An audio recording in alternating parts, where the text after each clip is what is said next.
Welcome to Politics Done Right. I am your host, Egberto Willies. This is a progressive program that will take the mystery out of politics. This is the program that will encourage you to make sure government becomes we the people. Whether you are liberal, progressive, conservative, or otherwise, you get to air your point of view. We are an independent media outlet that, unlike mainstream media beholden to corporations, we only owe allegiance to you. Remember, you can also send me a tweet at EGBERTOWILLIES. That is at Egberto Willies. Let us engage. It is Politics Done Right.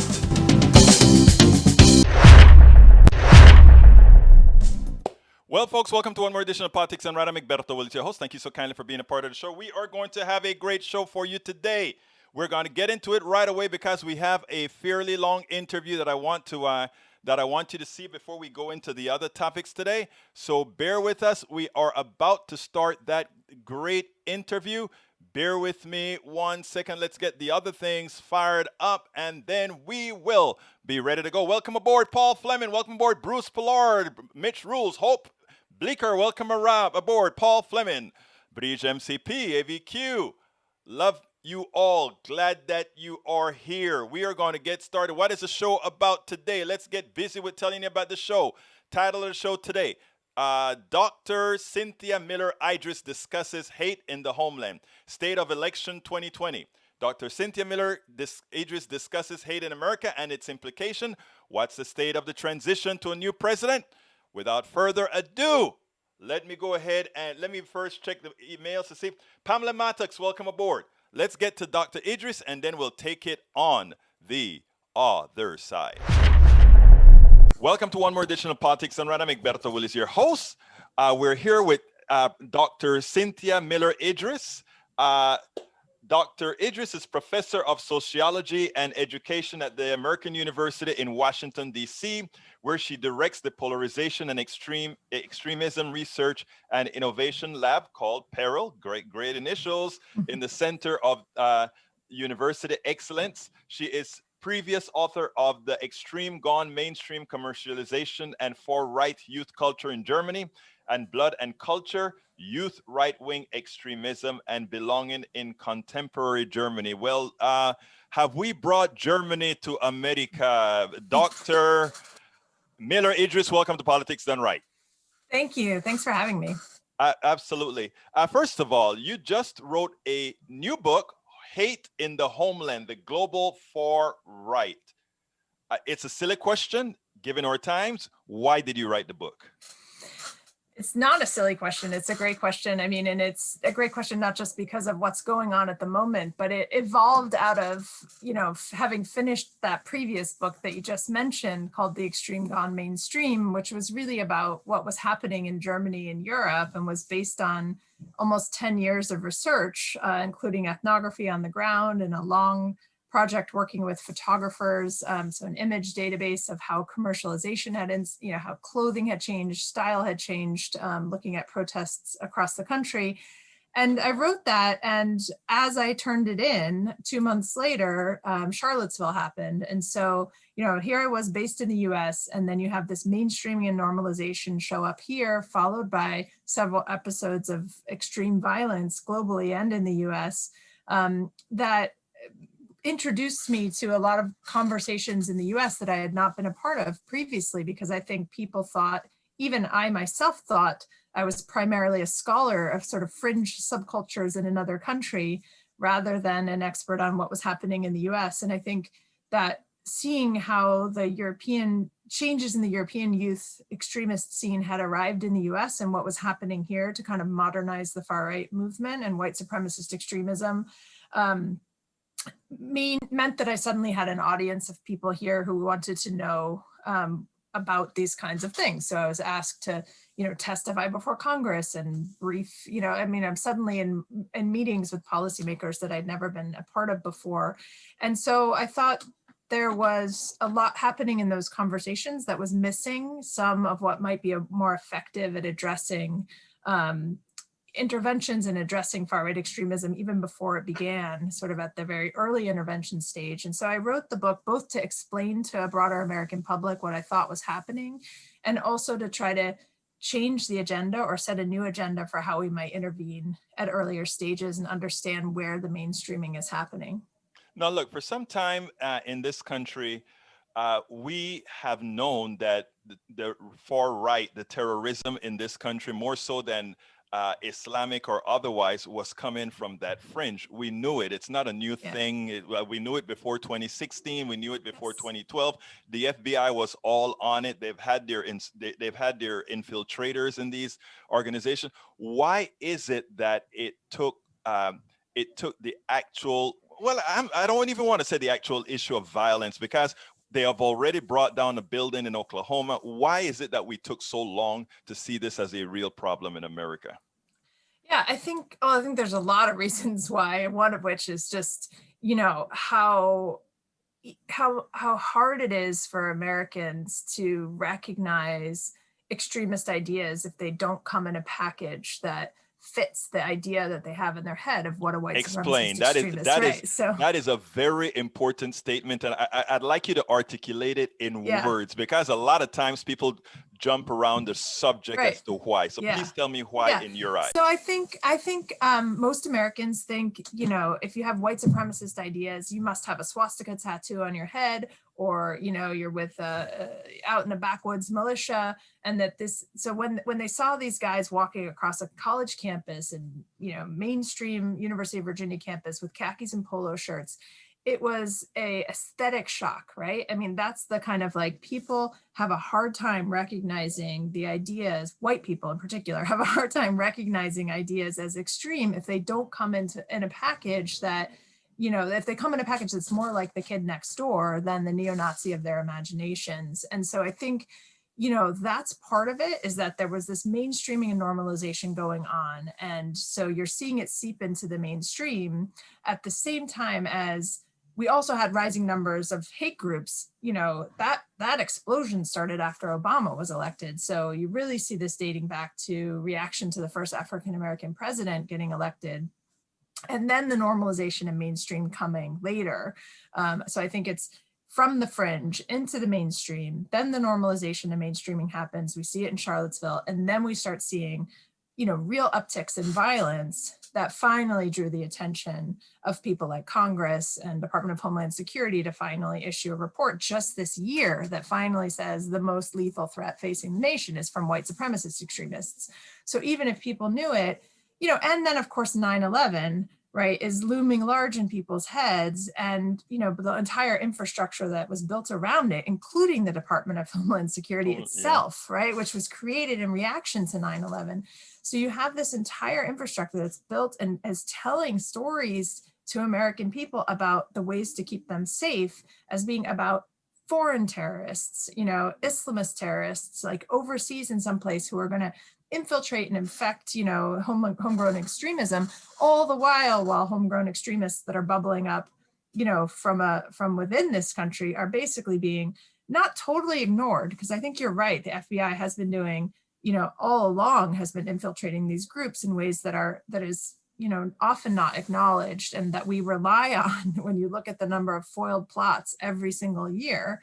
And every year on the far right fringe, you know, back all the way back to 1949, you know, on average, the vast majority of far right extremist violence comes from the white supremacist fringe. So we know that, and that was true last year as well, even though the anti-government side is growing. But I think a lot of what we see happening is harder for people to recognize, you know, getting back to that kind of package idea. If it comes in a suit, or it comes in a, you know, a clean aesthetic package, and not in the kind of, it couldn't be someone they know, because they would recognize it, right? I think that's the part that's been more recently acknowledged. Let's look at something like I think it was the Wisconsin legislature being taken over by gun touting, AR-15 touting people, and a Black Lives Matter march outside, you ask a certain percentage, there's a large percentage of this population that looks at people in the Black Lives Matter as somehow a terrorist organization, and somehow seeing people with guns in these legislatures as okay. Yeah. What's the psychology? What is the pathology, I should say, behind that thought process? And again, in your studies, as somebody who's actually studying this on the ground, how do we fix that pathology? Because Yeah. armed, not armed. I mean, how do you fix that? Well, some of it is, political rhetoric that from not just elected officials, but law enforcement, local sheriffs, who position those armed individuals, whether they're vigilantes or local militia groups, as either as heroes, sometimes actually using language of heroes that valorize individual action coming into the streets in that way, particularly when they're there to protect the status quo, right? So some of these folks who come out to protect law enforcement or to sort of support, the local authorities. And then you have incendiary language against peaceful protesters, calling them riots, calling, vigilante group calls to come out and protect the city against evil thugs, right? So you have these kind of dog whistle racist ideas that come across that way as well. So I think some of it is the rhetoric that's out there that circulates, that shapes the way that people think and the way that people are positioning it, the media coverage, depending on what, it's so politicized, right? This kind of like how you frame it. And then a lot of it is just sits in this idea about like these American ideas about freedom and tyranny and liberty, and all the way that the anti-government extremist fringe positions their arguments as about individual rights against some kind of oppressive regime. And somehow that language, right, when coming across from these militia groups, although you can have in the Black Lives Matter protests also, protests against oppressive regimes, against oppressive law enforcement, against police brutality. And some of these scenes, there should be commonalities. And in fact, we have seen that in a couple of the protests where some of the anti-government extremists have joined forces with the Black Lives Matter protesters. But in a lot more cases, you're seeing that framing end up as politicized, as, and framing the peaceful protesters as the problem rather than the ones carrying the massive arms and threatening violence. Two things. I want to say something real quick, and that is having to do with the media. We talk about how the media actually goes ahead and presents these issues, and I have a tendency to believe that the media is, more than anything else, the media is lazy. Because what happens is you can just look at the numbers. You can look at numerical analysis and figure out that this is where things are happening, and that the media doesn't report that. I think that is a dereliction of duty. But if we go to Kenosha and we see the type of destruction and violence that occurred in Kenosha and what they're starting to find out now, I don't know if you've got the new info that showed that the person shooting at the police station was actually a right-wing extremist. The person breaking glass, there's a completely difference in who caused the destruction on the day of the destruction and what we find out later. Absolutely. How do we get around those types of issues? Well, some of it I think is the media wants quick and, not always, and not all journalists to blame, but a lot of media want quick and easy answers. They wanted to frame this in sort of terms that explain what's happening, right? And instead of waiting for actual investigations to come out that tell us. And so I think there is right now, seeing that the armed, attack on the police precinct, I think it was coming out, was from a far right individual or a member of the Boogaloo, or someone Boogaloo mobilized Boys, by these Boogaloo Boys, right?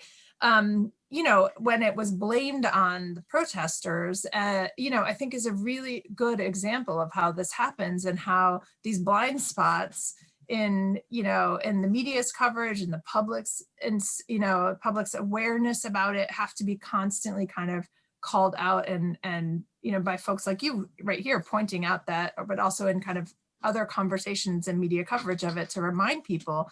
I don't know what the solution is with this kind of media landscape that wants very quick clickbait, very quick driven, where there's not as much, support for journalism, funding for journalism. So they're driven a lot by ad revenue and all the kinds of things that brings in terms of how they have to. So I know there's a bigger landscape problem there in the way the media is motivated to report on stuff.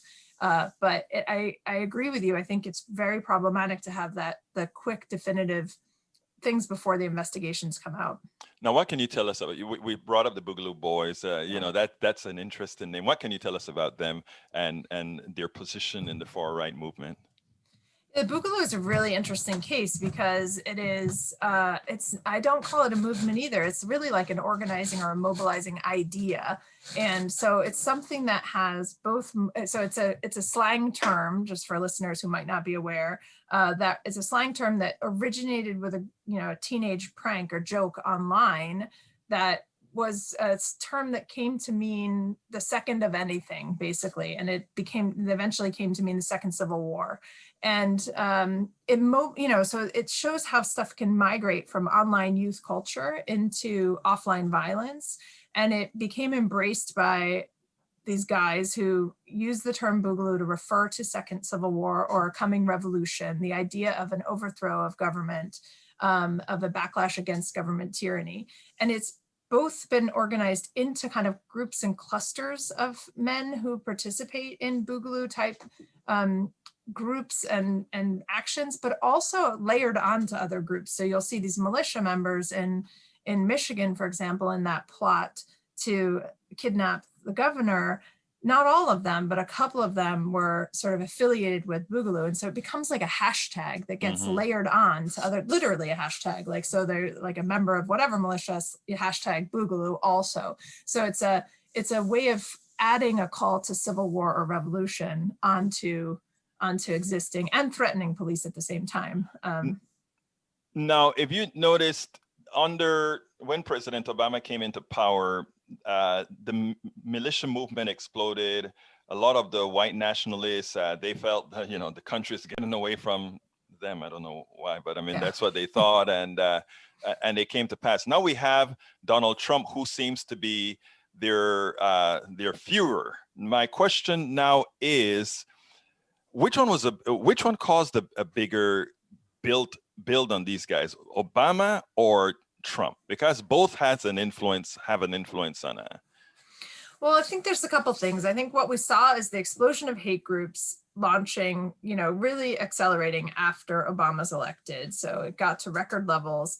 And then you have Trump's campaign rhetoric, the administration, and what that brought for the normalization and the mainstreaming of it. But on top of that, and the sort of perceived legitimation, right? The racist rhetoric, the incendiary rhetoric, the polarizing rhetoric, all of that kind of helped mainstream and normalize and legitimate, or perceived at least as legitimizing far-right groups, many of whom saw that as a call to action, as we saw in the first debate this fall, for example.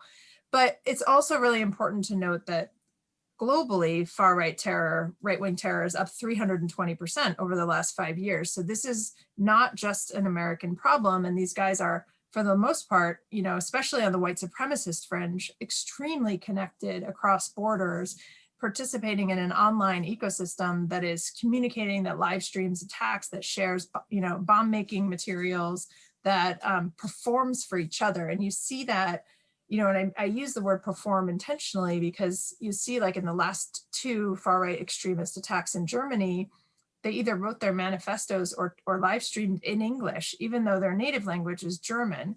And so they were doing this not just as a white nationalist thing, but as a global white supremacist extremist attack. They really wanted this to be a global performance for others and to call others to action across borders. And so I think we have to understand what's happening in the States as part of that as well. It's definitely partly attributable to what's happening, with this administration. But I also, the reason why I think that's important to understand is it's not like just one change of an administration is going to get us out of this mess. Like, this is it's a global problem that needs global solutions, and also something that is deeper and longer in the US than just, 1 4-year, 5-year span of time.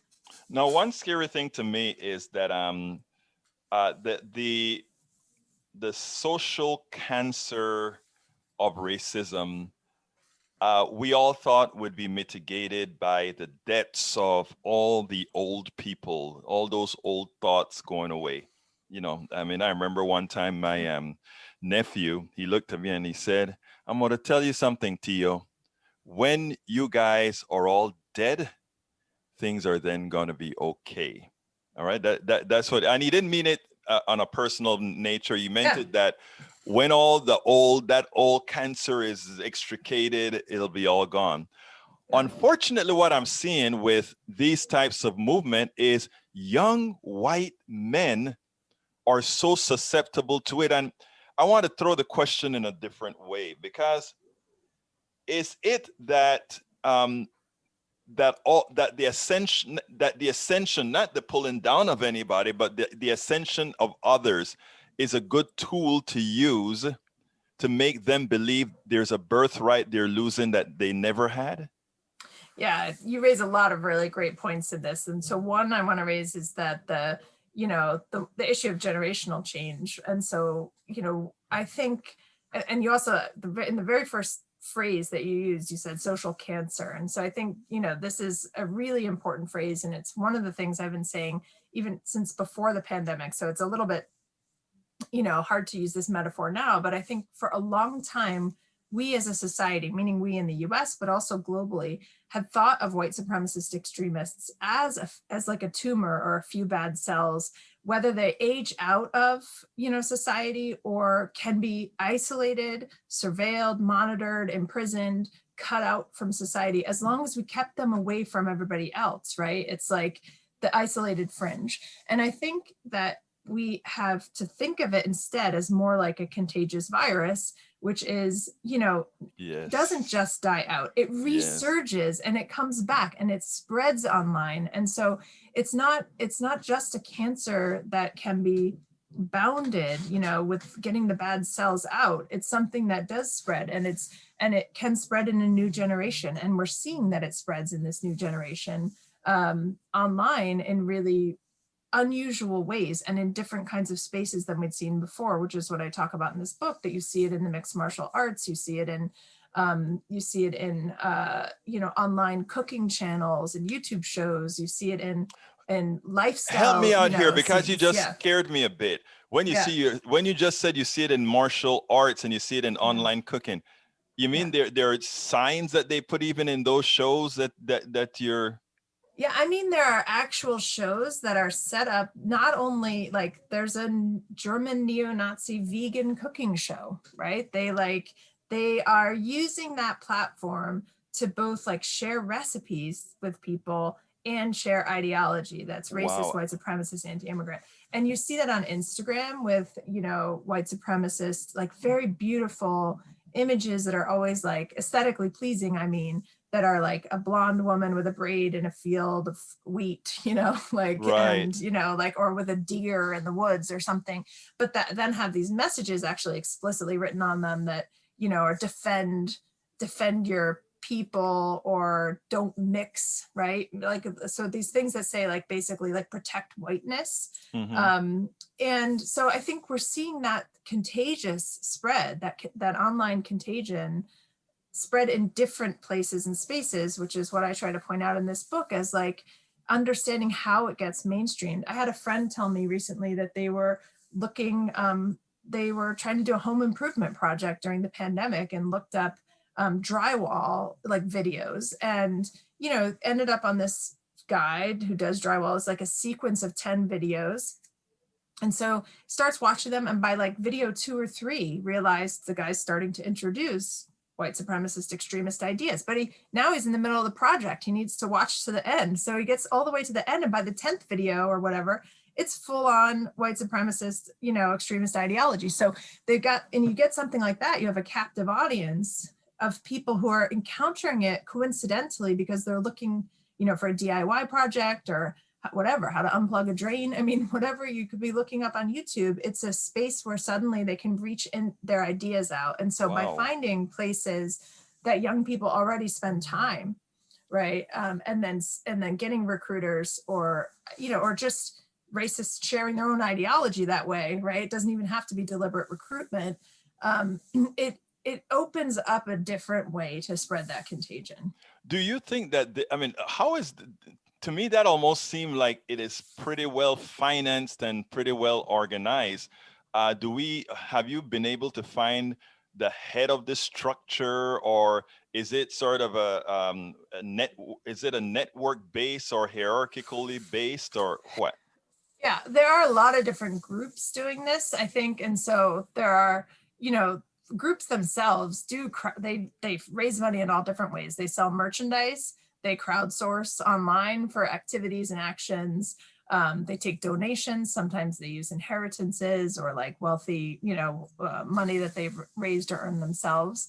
But I think most of this is not happening through groups. And that's, I think, why it's so hard for authorities and policymakers to understand it when they are pivoting from trying to understand the terrorist fringe from an Islamist extremist perspective, which is a much more hierarchical and group-based type of terrorist organization. When you look at the white supremacist extremist fringe, a lot of what happens is kind of radicalization through what we call kind of like self-radicalizing networks. People who spend time in toxic spaces online share dehumanizing racist memes, let's say misogynistic memes, and they get drawn into something that doesn't really have a head, right? Doesn't have a hierarchy, is not organized in a cell or a group. And so eventually then, if they get radicalized far enough, might start planning or plotting violence, but that's why we have these kind of lone actors enacting violence with no particular ties. And that's different than, it's harder for authorities to wrap their heads around how to manage extremism if you're looking at it from the top down. And one of the things I argue in this book is, we have been approaching it as like a top-down problem. What's the organization? What are the structures? How do they communicate, right? The way that the typical terrorism, infrastructure has been understood. Or we study from the bottom up. How are people radicalizing in their heads? What are the vulnerabilities, isolation, or, anxiety, or perceived precarity, or, all the things that might create more vulnerabilities to white supremacist propaganda.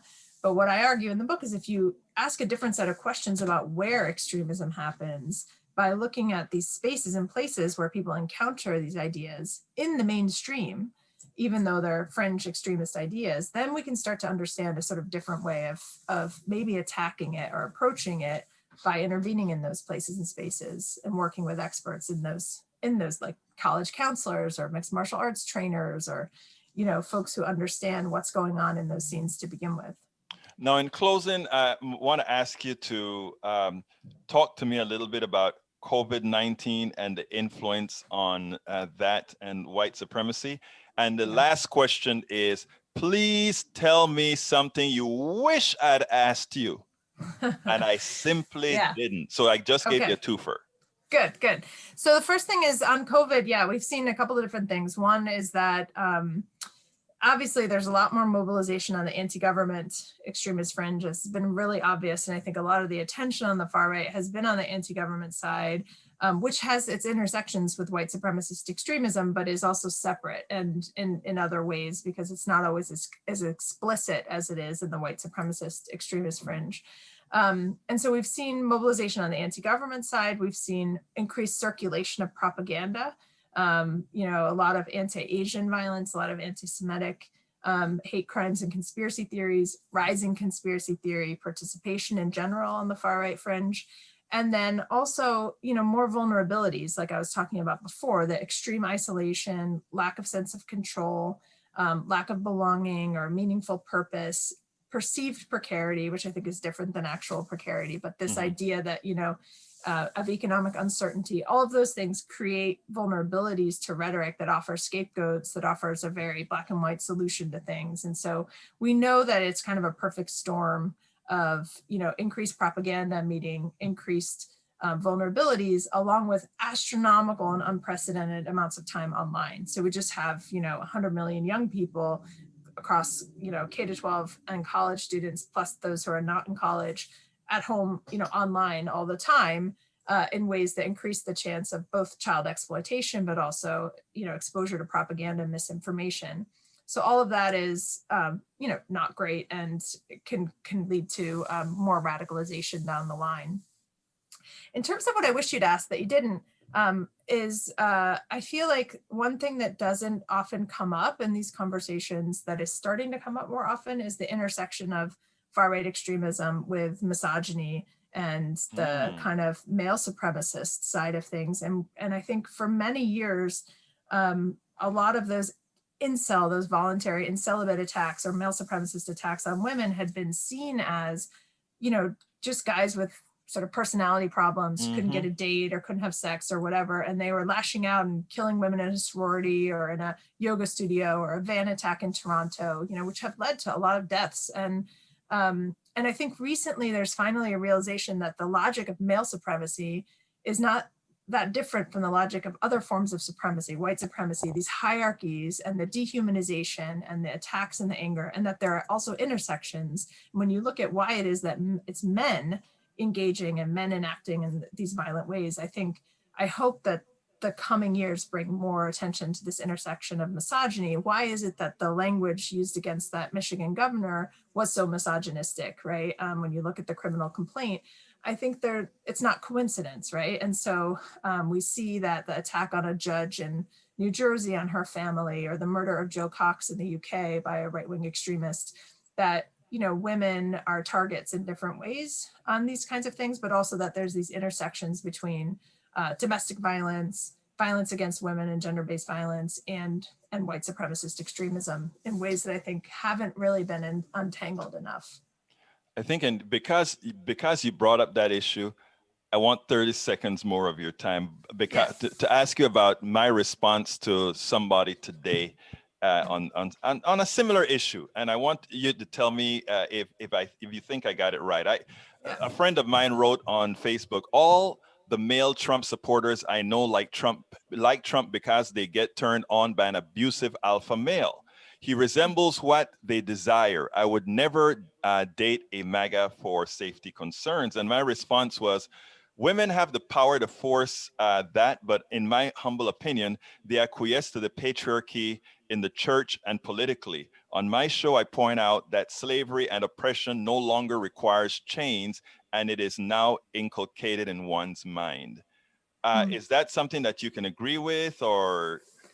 Yeah, I think, I think if I understand what you're saying, it's that the requirement for each and every one of us is to challenge kind of the ways that we may be complicit, in any structures of supremacy, including, including me as a white person. What are the ways that I, despite trying to fight white supremacist extremism, might be missing something or might be overlooking something? What are my blind spots? And the ways that men working in these spaces trying to fight it might be overlooking some of the intersections between male supremacy and white supremacy, or domestic violence and misogyny, or, the kind of role of toxic masculinity in attracting people into these kinds of macho, valorization of violence and chest puffery that we see, and what your friend was talking about. So yes, I agree. I mean, I think it's a constant need to be reflective, to be humble, and to be aware that there are always going to be intersections that we may not be paying sufficient attention to at any given time. Dr. Cynthia Miller, author of Hate in the Homeland, the New Global Far Right. Thank you so kindly for having been on Politics Done Right. Thank you for having me. All right, folks, I hope you enjoyed that. I enjoyed speaking to her. I think we did that a few days ago. Now, here's the thing about it.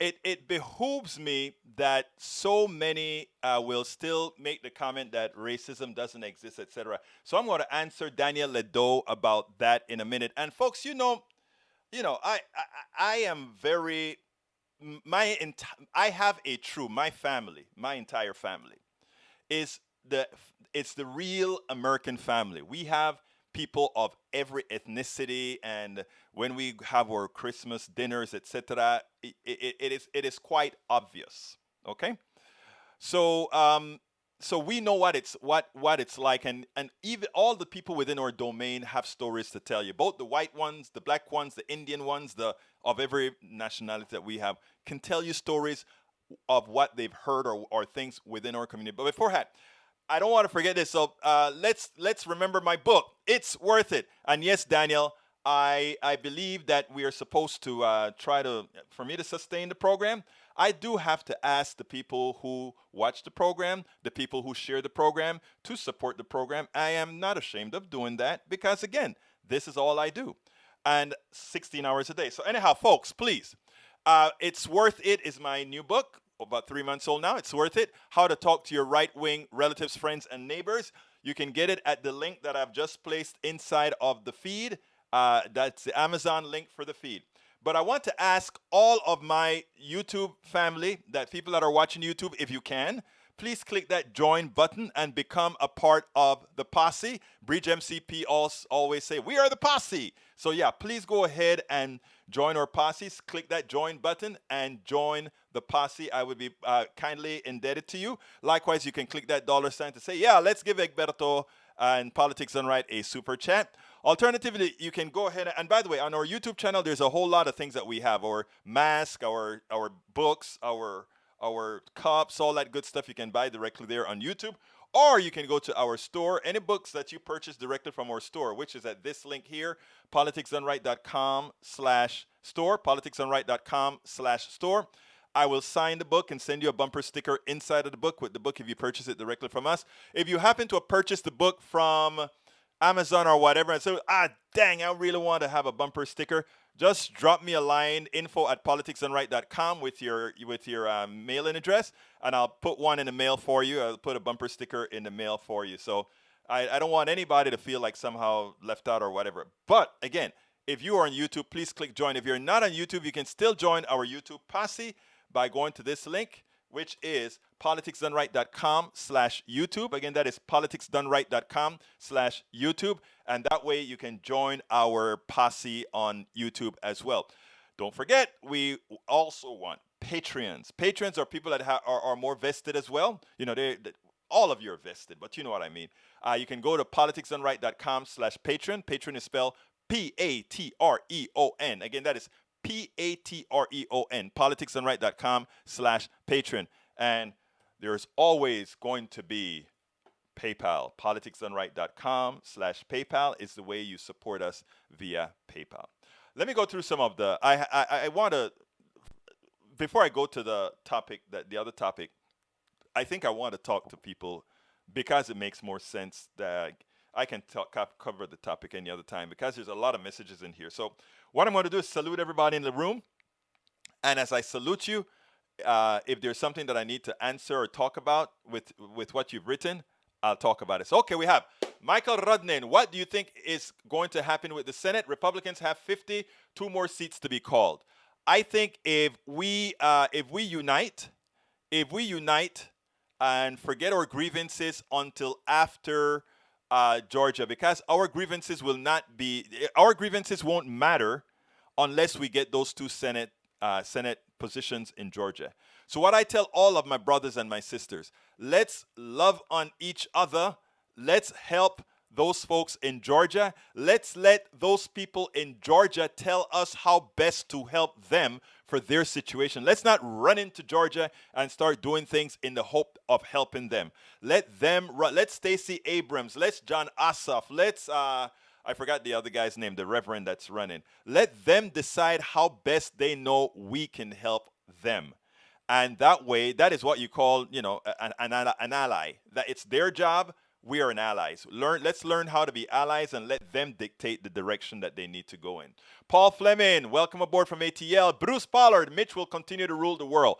We are going to stop that. We must stop that, Bruce. So like I said, let's make sure they dictate. Hope Bleeker, welcome aboard. EV car stocks up. The market knows who the president is, of course. And, that is the future. It is the future. Paul Fleming, the ATL, will bring it home for the country again, taking the 2 seats.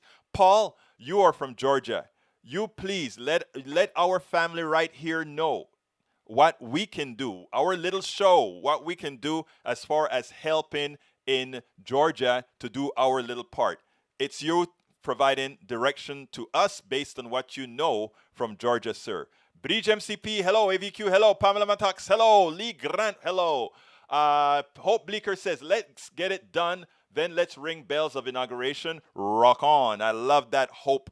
Hope. Your name is Hope. You inspire hope as well. Michael Rudnin, there's a parallel. I'll hear you out. Yes, brother. Norman Reynolds says, hey, he's surviving. Paul Fleming, extremism in this country has never gone away. Trump made this white America feel so great again that they let the world see the lie that's been told. Well, let a section of white America, our audience right here, take a look at it. It's mostly white. And these are damn good people trying to make a difference, saying we don't want to go back into our flayed past. We don't want to go into that past where we didn't recognize the humanity of all. So please, I read that. We must be concerned of the part of white America that Trump made feel something better. And then people get mad at me when I say this, but I honestly mean this from the depths of my heart. We have look, there is a section of America, and it's not only racism. There is a strong degree of racism. I'm not naive. I won't doubt that. A lot of my white friends in their own circles would come back and tell me, Egberto, I remember one of them told me, Egberto, you just don't know how bad racism is. And I'll tell them all the time, yes, I do. But I understand also racism is taught. Racism is a tool. I understand all of that. But the thing about it is why you have 41% of white Americans are just fine. I'm not saying, look, within that 41% of Americans, are they racist? Yes, but they are people trying to be better. Of that 60-something% of white Americans that voted for Trump, 50-something%, are they all racist? No. And are all the 41% pure and not? So what I'm saying is we have to look at it from a holistic point of view. And when we see that, we can look at it from that human standard, which is what I try to. A lot of people think I'm running from a position of naivete. It's from a position of humanity. Because if you once believe that all humans are the same, which I do believe, humanity is humanity is humanity. There are certain, that you have different pigments. It's like that you have a big nose, that you have a blonde hair or black hair, brunette, or coarse hair, whatever. Those are characteristics that doesn't define humanity. And once you start to look at it from that point of view, then it doesn't matter if it's somebody who's calling you the N-word. A lot of people used to do that, right? And I'll turn back around and say, exactly what are you getting out of that? Please tell me what it is after you have called me the N-word. How do you feel? Why is it that calling me the N-word presents something in you that makes you feel better? Tell me what it is. I would like to understand that, right? And when you get into that sort of discussion with people, you would not imagine, I'm not saying that the majority, but I'm saying a lot of people give a second thought and like, my God, who the hell am I? It's like the person who called up on the show one time and started saying, N-word, N-word, N-word, N-word. And I had a conversation with them, and then I had a private conversation with them. And that person wrote back and said, oh my God, I am sorry. I'm not, it wasn't about the N-word. It was a lot deeper than the N-word. It was about that necessity that your condition lays out, that the only way you can tolerate your condition is that if you know somebody else is just not up to par, you're not your par. It's simple yet complex. Now, let me continue. Michael Rudnin, welcome aboard. Paul Fleming, welcome aboard. William Osborne, welcome aboard. Let's see. Michael Rudnin again. Let me continue going down. Daniel Ledo says, the Boogaloo is coming soon. Now, I want to ask, what was the intent of that message? The Boogaloo is coming soon. We know who the Boogaloo boys are.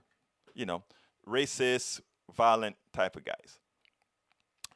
What is it in it? If you are a peaceful human being, by saying the Boogaloo boys is coming, what does it do for you? What does it do? What does it do for America if you claim you love America so much and we want peace in America? Paul Fleming, the answer to the question lies with the smaller group. Older white group come to the realization that we are not going back to yesteryear, that black Americans don't want revenge. Yeah, it is funny, right? Black America has the right if they wanted revenge. This entire capitalist structure would be non-existent without the free labor they provided. Without the free labor, without the attacks on the Indians and the taking of their, not only their resources, but a lot of what they've developed intellectually. On the Chinese that have built the railroad. I mean, there are a lot of people with grievances that if they weren't humane and believe that simply going for revenge is not what's the answer, we would be in a whole lot of pain right now. The good thing for the majority population in America is that all of those that have been aggrieved, not out of weakness, but out of inherent humanity, they haven't sought in majority outright revenge. Suppose people were seeking revenge for being skinned alive. Suppose people were seeking revenge for having their balls cut off while they were alive. Suppose people were seeking revenge for having been boiled. Suppose people were seeking revenge for having been whipped. Suppose people were seeking revenge for having been redlined and not being able to accumulate the wealth that others were able to accumulate doing the same job. Suppose people were really seeking revenge, if not just equity. Think about that. If people were seeking revenge, America would be no more. And for that population, and that is the danger of those that we call Republican leaders today. By inciting all these people to believe that somehow someone is taking their birthright, something they've never had, something that a small group of people, mostly who look like those who want this boogaloo thing, are the ones who've screwed you. The people who have taken your birthright looks nothing like me, looks nothing like Norman, looks nothing like somebody named Pereira, looks nothing like somebody named Wing or One or Chung or anything like that. Those are not the people that have taken your birthright. Those are not the people that created the drugs that is decimating the people in the Midwest. Those are not the people that went ahead and turned the drug industry into an industry that enriched a very few. They never did that. All the people that are causing your pain mostly don't look like any of us.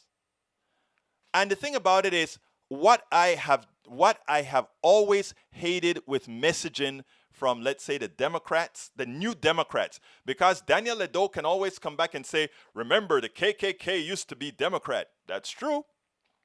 Now they're Republican. They changed parties after the Civil Rights Act. So we have to know our history. One of the things that we know is that history is not taught in this country for a particular reason. Read the Powell Manifesto and you understand what the reason is that we don't teach history.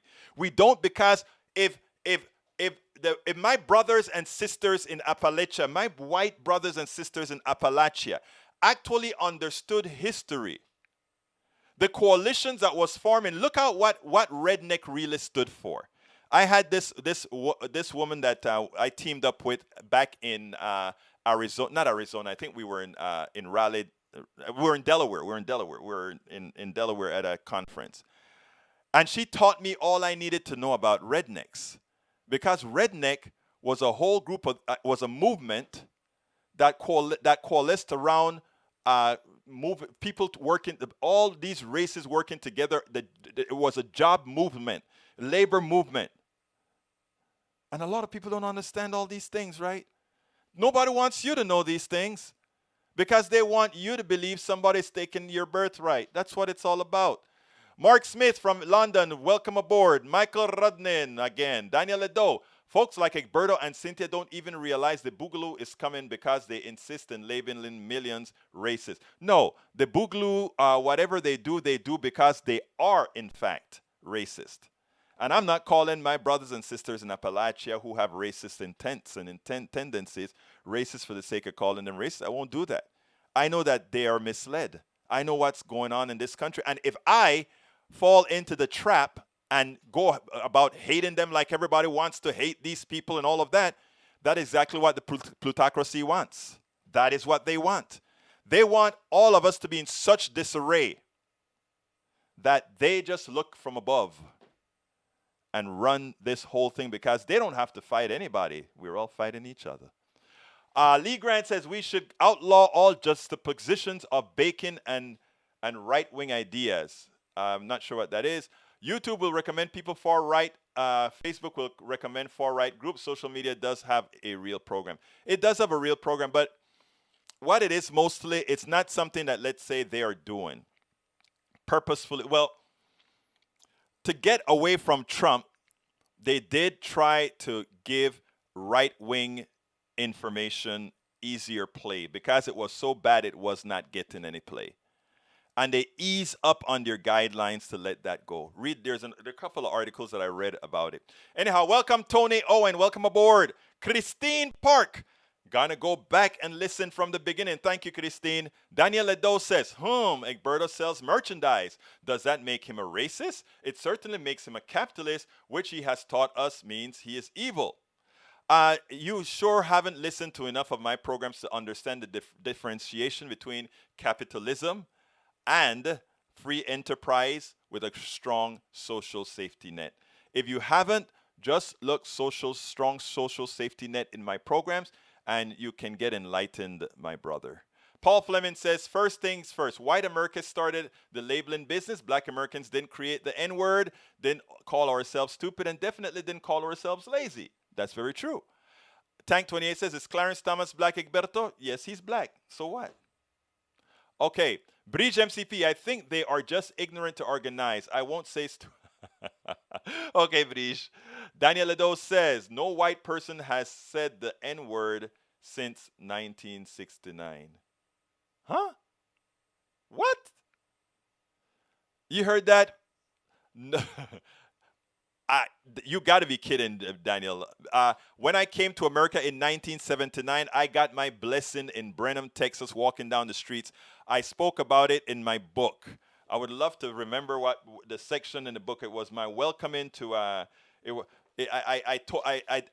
revealed that experience in my book as far as my blessing into Brenham, Texas. Okay. Tony Owen says, how many white nationalists are in cells? Lee Grant, sounds like she prefers Islamic terrorists over domestic terrorism. No, we don't like terrorism, period. Right now, most of what is afflicting America is, in fact, white terrorism. It's called white supremacist terrorism. That's what we have.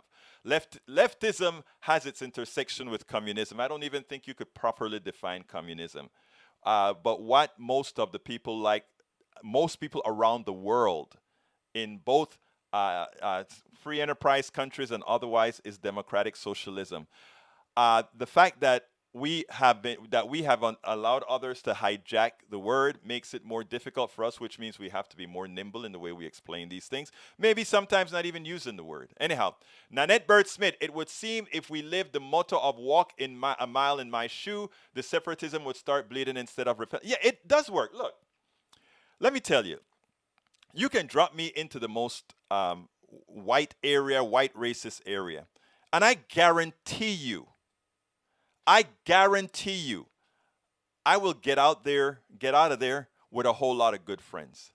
And the reason why it would actually start with listening, right? And actually letting that other person see a lot of these issues. Now, it won't be all. I'm not a fool. It won't be all. I'm not a fool. But, it's not something that I have not done. It's not something that I have not done. It was funny because once I was one of those friends who was a part of a militia in Waco.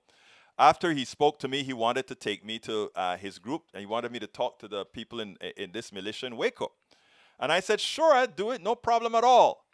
And because he was one of them, right? And then we were together, we're good friends. We're still good friends, And he said, Egberto, come on and, let's go. I want you to talk to these guys. And I was going to go with them. These guys with the AR, I think it was AK-40. I don't think it was AR, these guys. And my wife said, you're absolutely not going. And I'm like, I'm going. She says, you're absolutely not going. And, she just put her foot down. But I was going. And look, Anyway, let me move on. Paul Fleming says, when I started to work in 1989, I was called one again. Then I fired a worker, so you don't have the authority on when racism has ended because that's something you haven't lived. Real true. What, we're running out of time. I took all of the time on this. Daniel Edo says, it has been unacceptable for whites to utter the word for 40 years. One-offs do not prove a rule. Daniel Edo, I was harassed and cursed. This is Normal Reynolds. I was harassed and cursed using the N-word. One of the most cosmopolitan locations, Houston, year 1969. Yeah, I mean, he could not possibly believe that, Norman. He possibly could not possibly believe. Vreesh, N-word is used a lot. I know, Vreesh. So are the words used for gays. Exactly. Even the expression, it's so gay, was offensive. I had to learn that, Vreesh. I had to learn that. Great interview. Thank you for liking it, Vreesh. Okay, coming down, Snowflakes. I got to run down this real fast. Let's see. Nanette Bird says, niece in Georgia. Great, Nanette. You tell us how we can help. Replying to Norman says, snowflakes like you could not put up with the things I and my ancestors have endured at the hand of your kin. Your assumptions without knowing anything more about the incident. I get the point, Norman, and I think everybody gets the point. Thank you for that. Paul Fleming, donate, donate, donate. I am going to send a few pennies to Georgia as well. Michael Rudnin, how many are racist? Maybe a fourth. 72 million Trump votes. How many are racist? Maybe a fourth. The rest don't care that they allied with racist. To them, racism isn't a deal breaker. You know something, Rudnin? That's a good way of putting it. I don't know what the percentage is. My percentage was more like 33% or a little bit higher. But that's academic. It doesn't really matter, right? Daniel Edo says, Egberto, tell me what makes you feel better to call millions of Americans racist? What do you mean? I'm just defining what is true. You know, when I was a homophobe and somebody called me a homophobe, I accepted it and I learned that it was a long time ago, 20-something years ago when I went to China in a business trip that I actually made the flip. And I explained that in the book as well. I'm not looking for a pat on the back. I grew up. I learned. I allowed myself to expand. Lee Grant, history is just too impure for Egberto. History is impure, Lee. Absolutely. Let's see. I'm moving on. I got to get out of here, guys. Got to get out of here. Egberto, Facebook, knew its algorithm made people turn against each other. Yeah, you're right, Rudnin. Egberto, yes, that was a joke, replied to Daniel. They still want to put Tarzan in the jungles. Yeah, I know. It's funny, right? Okay, wow, you guys really, maybe you could recommend the group with the biggest bang for the buck in Georgia. I'll find that out for you. Last message from Daniel Edo.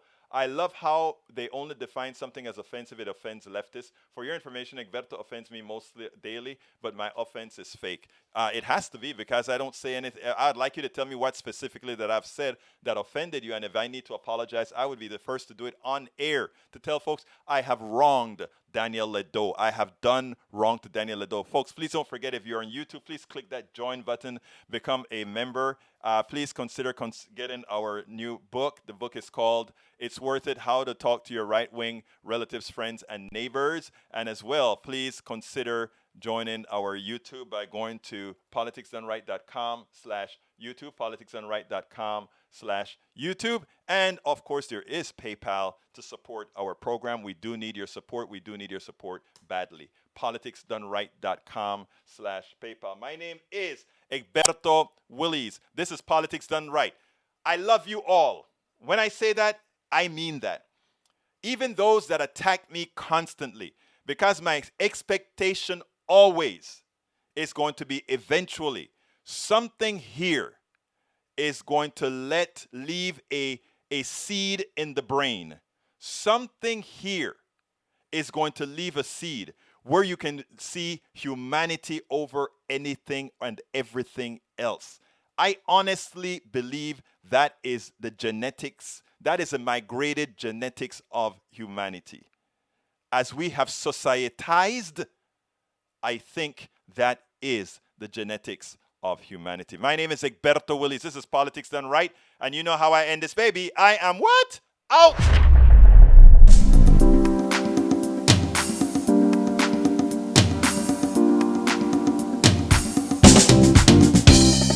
Welcome to Politics Done Right.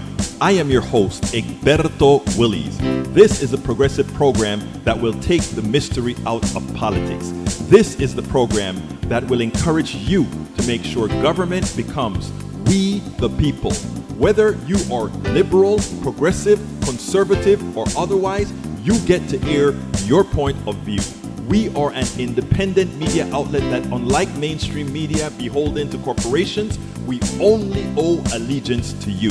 Remember, you can also send me a tweet at EGBERTOWILLIES. That is at Egberto Willies. Let us engage. It is politics done right.